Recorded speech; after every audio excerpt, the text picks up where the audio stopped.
अस्सलामुअलैकुम वरहमतुल्लाहि वबरकातुहू। Welcome to Arabic study group of India. Arabic study group of India में हम आपको खुशामदीद कहते हैं और आपका इस्तकबाल करते हैं।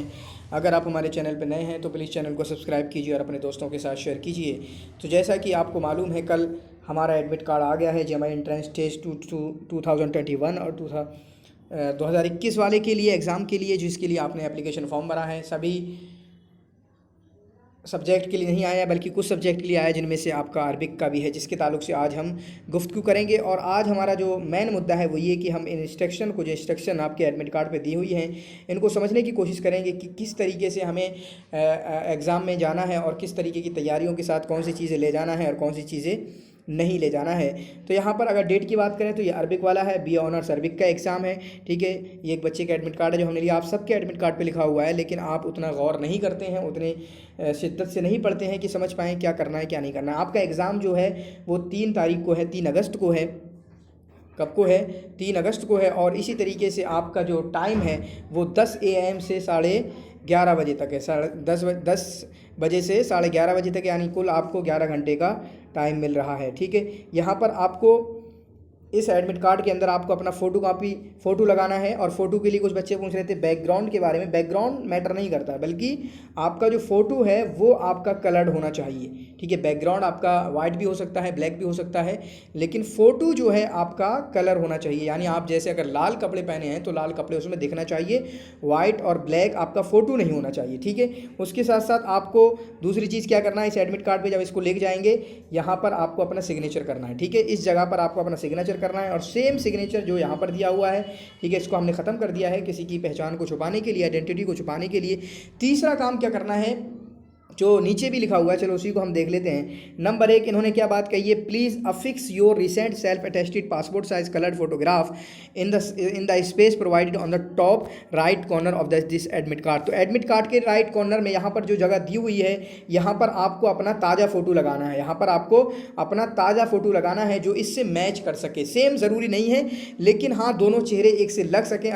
लेकिन मैं आपको कहूँगा कि अगर आपके पास यही वाला मौजूद है तो यही इस पर लगाएं। ठीक है, यही वाला मौजूद है तो आप यही इस पे लगाएं। फिर उसके बाद इन्होंने कहा कि keep a photocopy of the admit card with you for future reference as the original will be collected by the invigilator during the exam. तो आप क्या करेंगे, बच्चों का ये सवाल था कि किस तरीके से हम क्या फ़ोटो कॉपी निकाल लें या कलर निकालें। तो आपको कहूँगा मैं कि आप ये कलर निकालें, या आपका नीला आएगा फिर आपका फ़ोटो सही आएगा, तो आप जो है ये कलर निकालें। ठीक है, कलर निकालें, एडमिट कार्ड कलर निकालें। उसके साथ साथ 1-2 आप फ़ोटो कापी भी लगा सकते हैं, क्योंकि एडमिशन के टाइम पे भी शायद जैसा हमारे फ्लू में हुआ था वहाँ पर एडमिट कार्ड का लगाना ज़रूरी था, तो हो सकता है आपके यहाँ भी हो।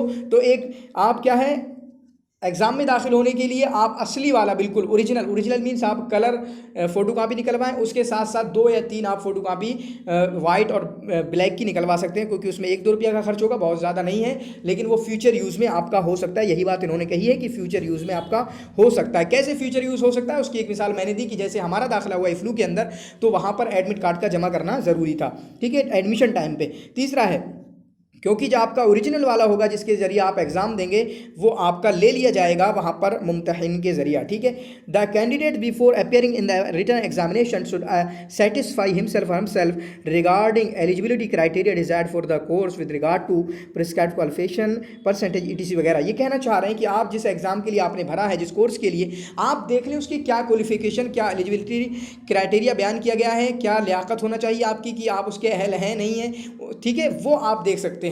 वो प्रोस्पेक्टस में आपका दिया हुआ है कि 45% चाहिए, 50% चाहिए, कुछ नहीं चाहिए, क्या चाहिए, क्या, वो सब जिक्र हुआ होता है। ठीक है, तो वो आप देख सकते हैं कि आप का दाखिला हो सकता है, नहीं हो सकता है, क्योंकि आप एलिजिबल होना और फिर आप एग्ज़ाम में बैठ जाएं, आपका एग्ज़ाम भी निकल जाए तो उससे कोई फ़ायदा नहीं होगा, एग्ज़ाम देना आपका बेकार ही होगा। ठीक है, उसके बाद the candidate must mark the answer in the OMR response. तो आपको एक क्वेश्चन पेपर दिया जाएगा, जैसे ऑब्जेक्टिव की अगर बात करें तो आपको एक क्वेश्चन पेपर दिया जाएगा, साथ में आपको OMR शीट दी जाएगी।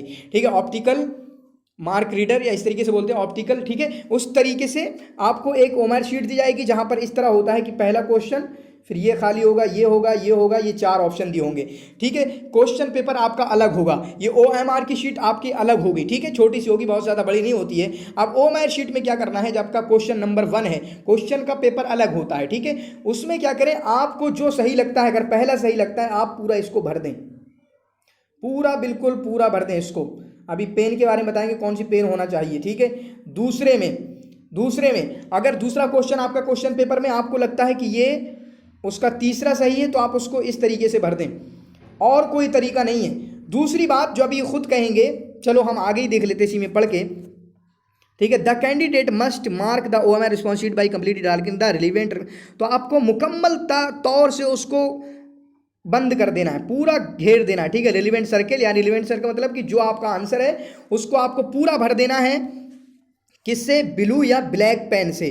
ब्लू या नीली होगी या काली होगी, इसके अलावा नहीं होगी। और बाल पॉइंट पेन होगी, एक होती है जेल जिसमें थोड़ा गीला गीला रहता है और इसमें सूखा सूखा रहता है, ये वाली बेल पॉइंट पेन यूज करेंगे आप। ठीक है, नीली या काली, इसके अलावा कुछ नहीं। Change of answer is not permitted, यही बात मैं बताना चाह रहा था कि आंसर को तब्दील करना आपके लिए जायज़ नहीं है, दुरुस्त नहीं है, और उसका कोई फ़ायदा भी नहीं होगा। हमने भी अक्सर बच्चे जब पहली बार ये काम करते हैं तो गलती करते हैं। मैंने पहली बार 2016 में OMR शीट पे दिया था, AMU का एग्ज़ाम था, एक एंट्रेंस एग्ज़ाम, तो वहाँ पर मैंने ये गलती की, फिर लगा कि ऐसा तो कभी नहीं करना चाहिए था। तो क्या होता है कि माना पहला क्वेश्चन OMR शीट पे ये 4 ऑप्शन है। ठीक है, आपने इसको पहले भर दिया, कुछ देर बाद आपको पता चला कि नहीं नहीं आंसर ये वाला सही है, ये पहला वाला सही है, तो आप इसको भी भर दें। ये गलत है, आपका ये आंसर ख़त्म हो जाएगा, एक भी नंबर नहीं मिलेगा, फिर आपको ख़त्म है। ठीक है, गोया कि आपने ख़त्म कर दिया।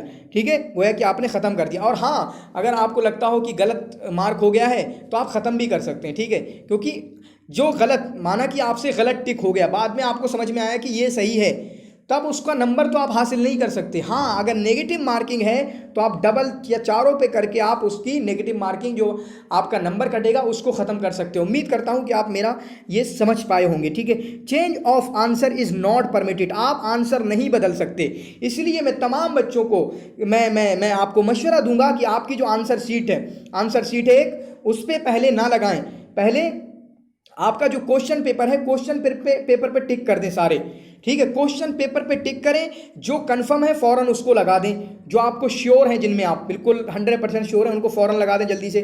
माना हो सकता है कि पहले में श्योर ना हो, दूसरे में श्योर हो तो दूसरे में आप भर दें गोला, तीसरे में श्योर ना हो, चौथे में श्योर हो तो चौथे का गोला भर दें। जिसमें श्योर हैं उनका गोला भर दें। उसके बाद ठीक है, उसके बाद आपको क्या करना है, उसके बाद जिनमें श्योर नहीं है उनको टाइम दें, रिव्यू करें बार बार, और जहां जैसे ही श्योरिटी आपको लगे फौरन उसको भर दें। ठीक है, इसमें ये गलती क्या होती है, कभी कभी आदमी का डबल टाइम चला जाता है, ये गलती मानी जाती है। लेकिन अभी नए हैं आप, पहली बार हो सकता है बहुत सारे एग्जाम दे रहे हो, तो आपसे ये भी गलती हो सकती है कि आप गलत मार्क टिक करें और 5-6 क्वेश्चन में आप डबल गोला भराएं, तो ये गलती भी आपसे हो सकती है। तो ये गलती नहीं करना है। ठीक है, इसलिए मैं आपको बता रहा हूं कि आपको क्या करना है, फौरन जैसे ही, और ऐसे भी कर सकते हैं कि क्वेश्चन में पहला क्वेश्चन पढ़ा आपने, उसको देखा कि मैं इसमें श्योर हूं नहीं हूं, ठीक है, श्योर नहीं हो तो छोड़ दीजिए। अभी दूसरा सवाल हल किया, श्योर हो आप, तीसरा क्वेश्चन लगाया, तब जाके आप OMR शीट पे गोला भर दो। यानी जिस पे आप श्योर हो फौरन जाके आप OMR शीट का गोला भर दें। फिर उसके बाद जिन पे श्योर नहीं है, बाद में अगर नेगेटिव मार्किंग हो उनके बारे में बता देता हूं। अगर नेगेटिव मार्किंग हो, अगर आपके एग्जाम में, मुझे कंफर्म नहीं है, शायद आपके एग्जाम में भी नेगेटिव मार्किंग होती है अरबिक वालों के, अगर नेगेटिव मार्किंग है तो आपको क्या करना है कि अगर आपको बिल्कुल भी कुछ पता नहीं है तब आंसर मत लगाइए, नेगेटिव मार्किंग है मत लगाइए। अगर 3, ठीक है, यानी सिर्फ आप एक ख़त्म कर पाए, एलिमिनेशन एक प्रोसेस होता है। अगर मैं बताना ही चाहता हूं कि अगर माना 4 ऑप्शन है, आपने 2 को ख़त्म कर दिया कि पहला भी नहीं हो सकता दूसरा भी नहीं हो सकता, अब 4 और 3 में या तो चौथा होगा या 3 होगा, यानी 2 होंगे, तब जाके आप लगा सकते हैं। ज़रूर लगाना चाहिए, आपको 100% लगाना चाहिए, क्योंकि 50% चांस है कि आपको नंबर मिल सकता है और नंबर नहीं भी मिल सकता है, और नंबर नहीं भी मिल सकता है। ठीक है, चलिए आगे देखते हैं। तो qualifying the written examination is subject to fulfilment of eligibility criteria as per prospectus notification admission.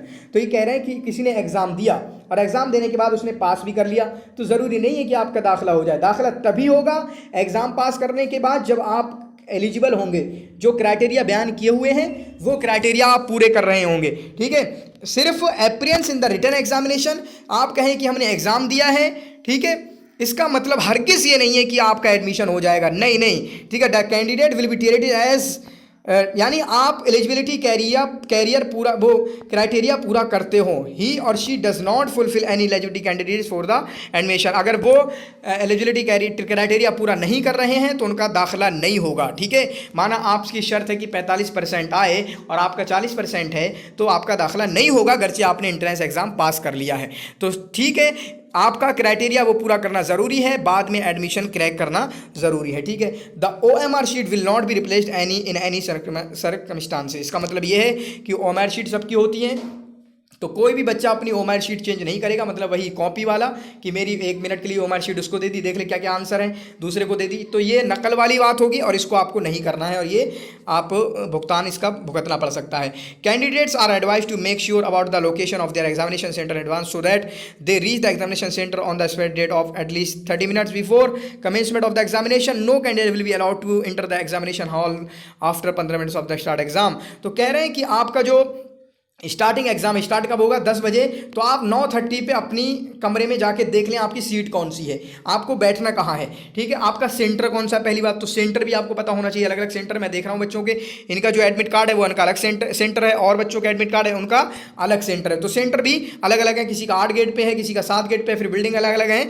तो आप क्या है अपनी बिल्डिंग अपना सेंटर देखें, फिर उसके बाद किस कमरे में है, किस सीट में, ये सब आप 9:30 बजे पहुँच कर ही कर लें, ठीक है। और इन्होंने बताया कि एग्ज़ाम शुरू होगा 10 बजे, 10:15 के बाद किसी को दाखिले की इजाज़त नहीं होगी, कोई भी अंदर जा नहीं पाएगा। इसलिए आप अगर दिल्ली वाले ही हैं तो जल्दी से निकल लें, बाहर वाले तो सफ़र करेंगे ही, 1 दिन पहले वहाँ पहुँच जाएं और फिर जल्दी से नींद पूरी करें और फिर टाइम पे 9 बजे ही आप पहुँच जाएं, कोई बुरी बात नहीं। वहाँ बच्चों से डिस्कस करेंगे, बहुत सारी आप चीज़ें शेयर कर पाएंगे, ठीक है।